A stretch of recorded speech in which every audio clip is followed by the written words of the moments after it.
தென்னாடுடைய சிவனே போற்றி, என்ன ஆட்டவர்க்கும் இறைவா போற்றி. அருட்பெரும் ஜோதி, அருட்பெரும் ஜோதி, தனிப்பெருங்கருணை, அருட்பெரும் ஜோதி. குருஜி மிஸ்டிக் செல்வம் ஐயாவுடைய டிவி சேனல் வழியாக இந்த நிகழ்ச்சியை எல்லாம் பார்த்து கொண்டிருக்கக்கூடிய பல லட்சக்கணக்கான தமிழ் உள்ளங்களுக்கு என்னுடைய முதற்கண் வணக்கத்தை தெரிவித்துக் கொள்கிறேன். இன்று நம்முடைய பதிவுல நம்ம பார்த்து இருப்பது என்ன அப்படின்னு பாத்தீங்கன்னா, நம்ம போன வீடியோல சொல்லியிருந்தோம். என்ன சொல்லியிருந்தோம்னா, லக்கணம், ஜோதிடத்துல லக்கணம் அப்படின்னு சொல்லியிருப்போம். இந்த லக்கணம் தான் வேறுபடுத்தி சொல்லக்கூடியது அப்படின்னு சொல்லியிருப்போம். இந்த லக்கணத்தின் மூலமாகத்தான் ஒரு மனிதர்களுடைய குணாதிசயங்களை நம்ம நிர்ணயம் பண்ண முடிகிறது அப்படின்னு நம்ம சொல்லியிருப்போம். இதனுடைய தொடர்ச்சிகள்ல அடுத்த வீடியோக்கள்ல கொஞ்சம் பாருங்க அப்படின்னு சொல்லி அதனுடைய ஒரு நுட்பத்தை தான் இப்போ நம்ம விவரிக்க போறோம். என்ன அப்படின்னு கேட்டிங்கன்னா, நான் ஏற்கனவே 750 வீடியோ வரைக்கும் போட்டிருக்கேன். அந்த வீடியோக்கள்லாம் பார்த்தீங்கன்னா ஜோதிடத்தை பற்றி பேசுறப்ப சொல்லியிருப்பேன். ஜோதிடம் என்பது கர்ம வினைவசம் தொடர்புடையது. ஜாதகம் என்பது கிரகத்தை அடிப்படையாக உடையது. இதுவே நிறைய பேருக்கு குழப்பமா இருக்கும். ஜோதிடம் என்பது 6 பிரிவுகள்ல இருக்கு, சரியா? ஜாதகம் என்பது அந்த 6 பிரிவுல ஒண்ணுதான் ஜாதகம். ஜோதிடம் என்பது கர்ம வினை வசம் உடையது. ஜாதகம் என்பது கிரகத்தை அடிப்படையா வச்சு செயல்படும். அப்போ ஒரு உதாரணத்துக்காக பாருங்க. ஒரு எக்ஸ்ன்னு ஒரு நபர் வச்சுக்கோ, அவர் பேரு இப்படி கூட வச்சுக்கூடமே. இப்ப நம்ம ஒரு சின்ன உதாரணத்துக்காக நடிகர் அஜித் குமார் அவரை எடுத்துக்கோ, ஒரு பேச்சுக்காக சொல்றேன். நடிகர் அஜித் குமார் எப்படி இருப்பார், அவருடைய தோற்றம் அப்படின்னா, அவர் ஜாதகத்துள்ள கிரகத்துக்கும் அவர் தோற்றத்துக்கும் சம்பந்தமே இருக்காது. ஏன் அப்படின்னு கேட்டா, அவருடைய தோற்றம் என்பது டிஎன்ஏ வசம் இருக்கும். டிஎன்ஏ என்பதுதான் கர்மா தொடர்புடையது. சயின்ஸ்ல டிஎன்ஏன்னு சொல்றோம் பாத்தீங்களா, அதுக்கு பேர் தான் கர்மா. குரோமோசோம், தாய் தந்தையிட்டு இருந்து வந்த குரோமோசோம் மூலமா தான் மனிதன் பிறக்கிறான். அப்ப அஜித் யார மாதிரி இருப்பாரு? ஒண்ணு அவங்க பெத்த தாய் மாதிரி இருப்பாரு, இல்ல தந்தை மாதிரி இருப்பாரு, இல்ல தந்தையுடைய அம்மா அப்பா மாதிரி இருப்பாரு, தாயுடைய அம்மா அப்பா மாதிரி தான், இப்படிதான் இருப்பாரு. அவர் பாரத் ஒபாமா மாதிரி முகம் வந்துருமா, இல்ல ஜமைக்கா ஆப்பிரிக்கா நாட்டில் உள்ளவங்க மாதிரி தோற்றம் வந்துருமா? அவர் லக்னத்துல சனி இருக்குங்கிறதுக்காகவோ, லக்னத்துல ராகு, ஏன்னா எதுக்காக சொன்னா சனி கருப்பு ராகு கருப்பு, அதுக்காக அவர் கருப்பா இருப்பாரா? இருக்க மாட்டார். அப்போ ஒருவருடைய தோற்றத்தை நிர்ணயம் செய்வது எது அப்படின்னா டிஎன்ஏ.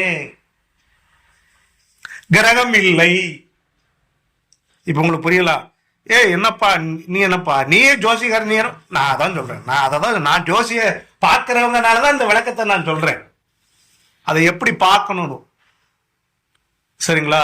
ஏன்னா நம்ம அறிவுபூர்வமா நிறைய விஷயத்துக்கு வந்துட்டோம்.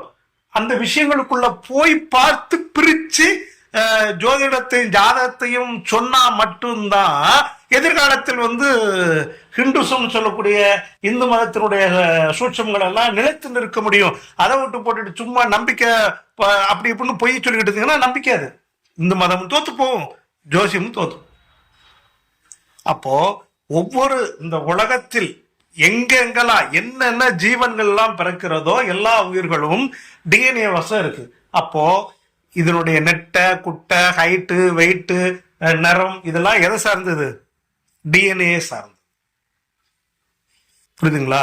இந்த டிஎன்ஏ வச்சுதான் ஒரு மனிதனுடைய தோற்றம், உயரம், குணாதிசயங்கள் எல்லாமே செயல்படுது, கிரகங்களால் இல்ல.